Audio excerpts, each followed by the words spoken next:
All right, what's up? Tim Sykes here. Confession time. Not a fun video to make, but a video that I have to make because I did one of the dumbest trades that I've done in years. Not even that I broke my rules. It was an accidental trade, but it was lack of being meticulous, lack of discipline, which I always preach to you guys, and it's my bad for not doing it. The only good news from this loss, I said that I have a confession to make. I posted the screenshot from Interactive Brokers. The only good news is that you can learn from it, and hopefully you can learn from my mistake. So if at any point during this video you understand what I did wrong and hopefully you can learn from it, leave a comment and say it's a slippery slope, because that's what this is. This was pure lack of discipline, pure too much going on, pure madness, really. And the only good thing, there's two good things. One, you get to learn from it. Two, I'm trading with a small account because these stocks are scary and I'm traveling. So, even though this was like my worst trade in a while, it's still not that bad compared to some of my previous biggest losses. But I think I'm more angry, not even just about the dollar amount, is the fact that I let it happen. And the only thing that I can say is that you guys get to learn from it. This is the loss. I accidentally bought the stock, okay? I literally was in my chat room, and this is all timestamped, at 11:27 a.m. I said, BMGL straight down, this is why you don't buy randomly and you must always cut losses quickly. I didn't even realize that I was long as I said this in chat.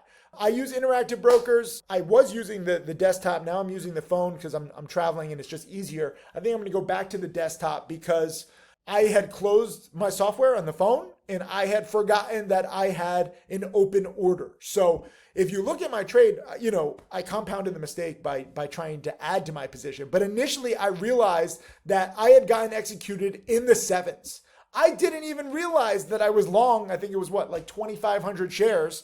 And by the time I realized it, it was 5. So I'm already literally down like I think it was like 6,500 or something. When I saw it, it was halted. And I'm just like, oh my God, I am such a moron. Didn't want to lose the 6,000 or 6,500.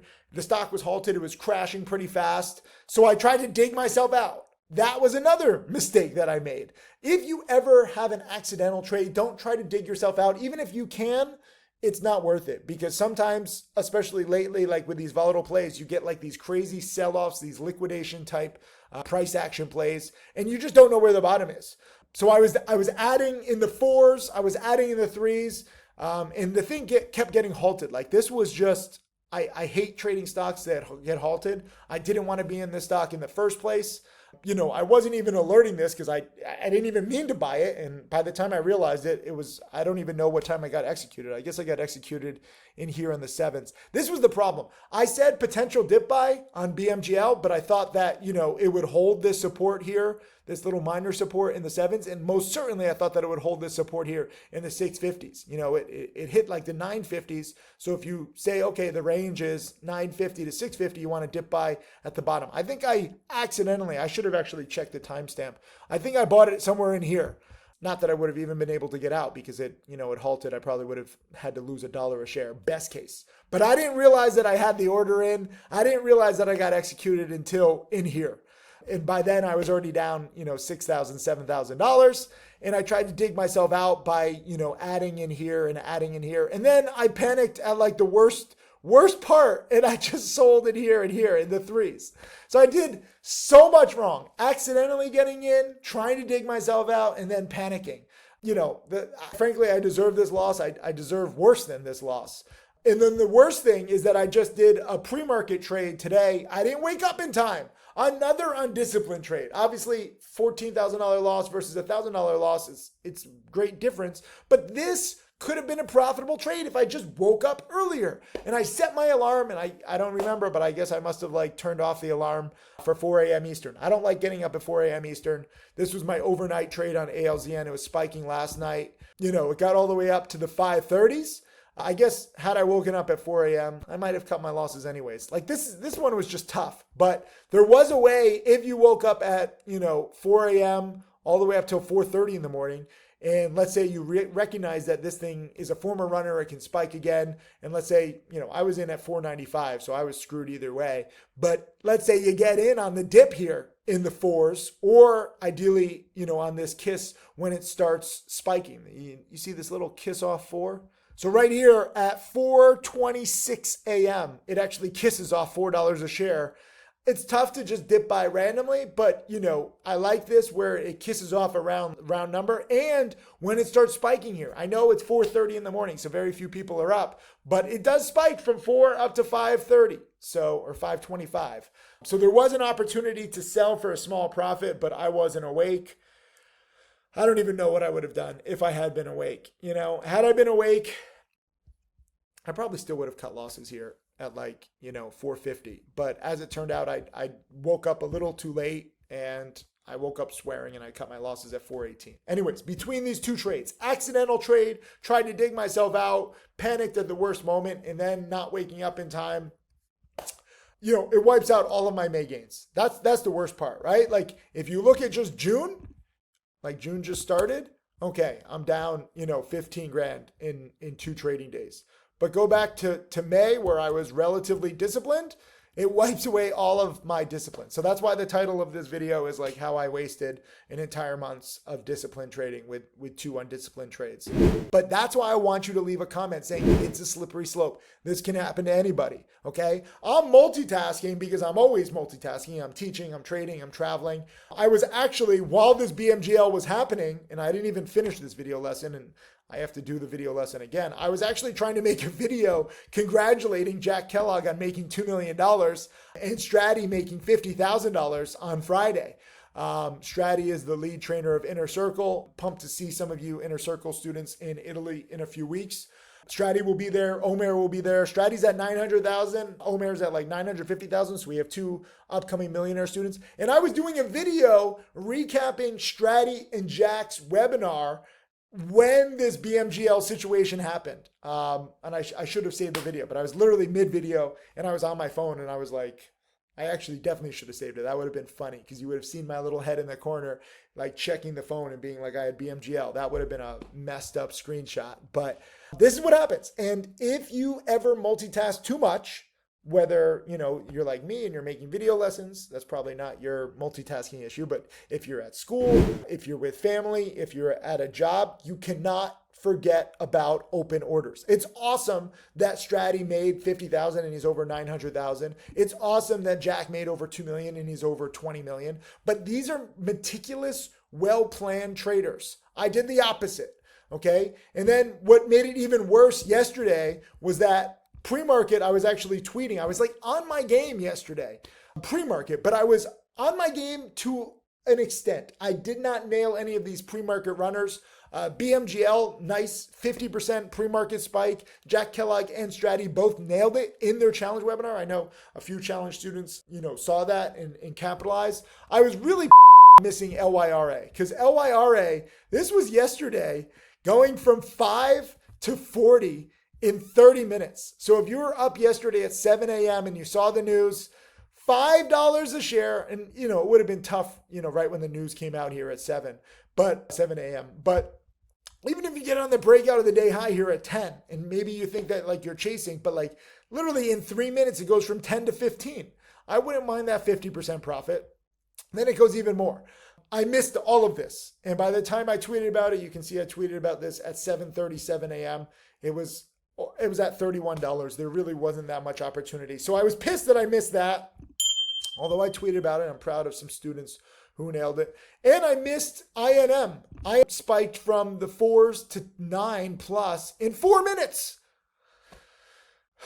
And I was late on that. But I do have to give props to a few students who nailed it. This is just a few. There's so many of you guys. Winter Berserker doubled his money on LYRA. Surefoot made $6 a share. M Glass made $3.50 a share, and Roger made $8 a share. These are just a few people, okay? This is freaking awesome that you can trade IN, you can trade LYRA, and you can trade BMGL, all pre-market runners yesterday. Today already pre-market, by the way. I should mention ALZN, aside from that little morning spike, didn't do much. But NIVF, I've been watching. Didn't really want to make a trade because it kind of had like this triple top at 6-ish. But this was a nice, again, wake up at 4:30 in the morning. Nice morning spike here from 3 up to 6. And this is all from 5 a.m. and this is 5:12 a.m. So this is what's happening. There's so many runners, but a lot of the time you do have to wake up early. KPRX was also a nice runner. I saw on their news, they had some positive news. And this was at 7:21 a.m. This was a $4 stock and it went up to $7 in, again, 10 minutes. So there's so much opportunity right now. But A, you have to be meticulous. B, you have to be awake. I think that's the most important thing. C, you have to get on and get off. You cannot overstay because look at this. KPRX went from 4 to 7 and now here we are again back in the 4s and we have like these fades. I'm not interested in these fades. This is what BMGL did too. You know, BMGL did it in a nasty way, but even after all the halts and the big dropping, like it's just fading a little bit. You want to be there when things are moving, when it's hot. What is this? TRAW is up. Oh, this one's already starting to fade too. This one was a little too quick. This is all from 7 a.m., $1.50 to $4.50.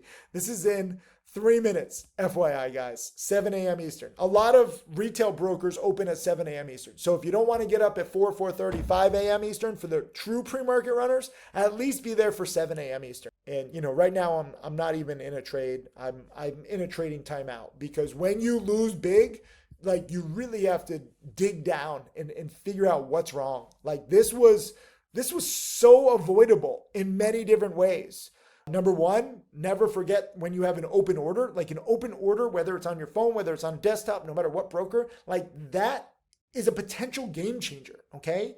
And if you're trading these volatile stocks, it can get very ugly. I got a little unlucky with BMGL, you know, picking the most volatile stock that crashed with all these halts.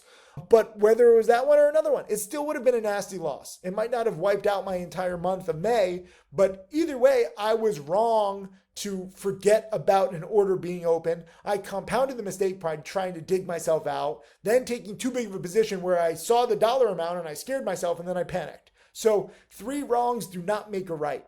The only good thing that I said here is that you can learn from it. 2 good things. One, you know, it's relatively small compared to my whole, you know, trading account in life. But 2, you can learn from it. You guys should never, ever forget this video. You should always remember, if you put it in order, I don't care what happens in your life. I don't care if you have students making millions. I don't care if you have to go to school or job or meeting or family or whatever. Do not forget about open orders. When you're trading volatile stocks, open orders, I mean, you might get executed. You very well might. And by the time you realize it, the stock price might have very much changed. I know some of you are watching this, and I know some of you are going to be like, well, I've forgotten about an order before, and I was on the right track, so I got executed, and then I woke up, or I saw that I was up a lot. You don't want to play those guessing games. You're never going to get rich off guessing games. It might feel funny. It might feel special, like, oh, haha, I forgot about this order. I made some money. It's not worth it, okay? It's not worth it. And it's this thing, like where I always say cut losses quickly. I couldn't even cut losses quickly. Minimum, this loss would have been a $6,000, $7,000 loss. Then again, I compounded the mistake and I deserved the bigger loss. This one, you know, I would have had a loss either way, but if you set an alarm to wake up, you gotta wake up. Like, this is ridiculous. I went in specifically knowing that there are pre-market runners, knowing that this is a former runner and it can run again.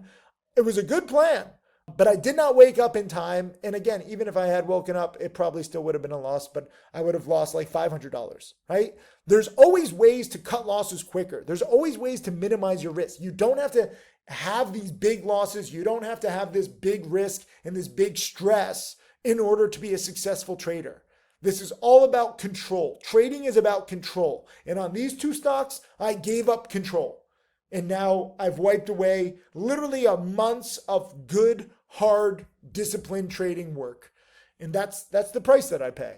You know, remember, I donate all of this to charity. So some people are like, oh, how will you ever recover? It just sucks. I want to donate more to charity, but I'm showing you the process through good and bad. So congrats to all the students who are nailing it. Every day there's new plays. We'll see if there's some good plays for me. But right now my head is a little out of it. If you can't tell, little frazzled, little jet lagged.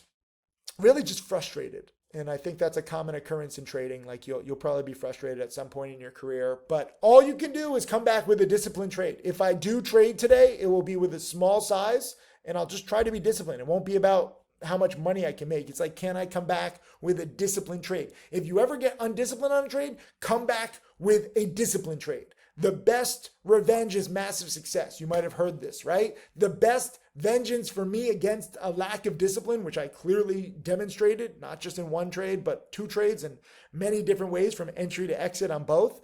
It's to fight my lack of discipline with discipline. So I'm not just going to jump into any trade. I'm not just going to be like, oh, let me get the money back. That is a trap. It's a mindset trap where you want to make the money back. You want to erase your error. I don't want to erase my error. I don't want to block it out. I don't want to forget about it.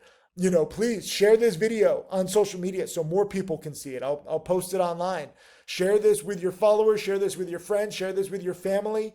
Every single one of us is capable of making dumb mistakes. It doesn't matter how rich you are, how prepared you are, how experienced you are. Sometimes, we have like these brain farts and stuff like this happens. And in trading, a brain fart can be a very expensive thing. Like I still can't believe I put in my orders and I cancel them. And for some reason, I just had too much going on yesterday and I forgot to cancel it. Even as I warned the freaking chat room, like this is why we don't buy these kinds of plays. So yeah, anyways, I'm going to do my watch list now. I'm going to get back to being prepared. That's all you can do. Every single day, every single new trading opportunity offers another chance at being better. Maybe it's not even a lack of discipline for you. Maybe sometimes you'll make a mistake where you size in too much and you have a big loss, but maybe you stick to your plan, but because you sized in, it's a big loss.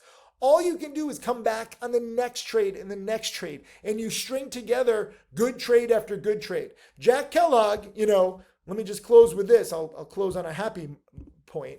Jack Kellogg made $2 million on Fannie Mae. He was down $1 million on the month heading into this trade, and he finished up roughly $1 million on the month. And earlier in the month of May, he was very depressed. When I saw him in Mexico, he was like, I'm down like 1.3 million. Life sucks. He was still up like 3.7. He's trading with a bigger account. But understand, even Jack Kellogg gets down on himself. And, when Tim Grittani goes live in like, an hour or two for challenge students, I'm sure he'll talk about his losses too. But I said this to Jack. I texted him and I said, after Mexico, like he was just down and out. And he was like, oh, this is terrible. I was like, don't worry. It's still the beginning of the month.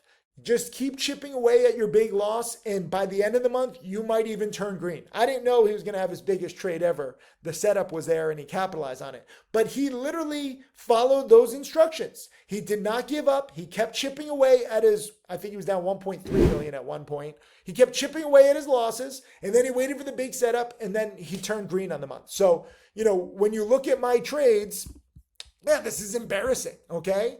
Like just looking at June, I'm already down. So I'm just working for free. And that sucks. Like everyone works hard. It doesn't feel good to like lose money, especially when you're putting in time and effort and you really want it bad enough. But it doesn't matter how bad you want it. Okay.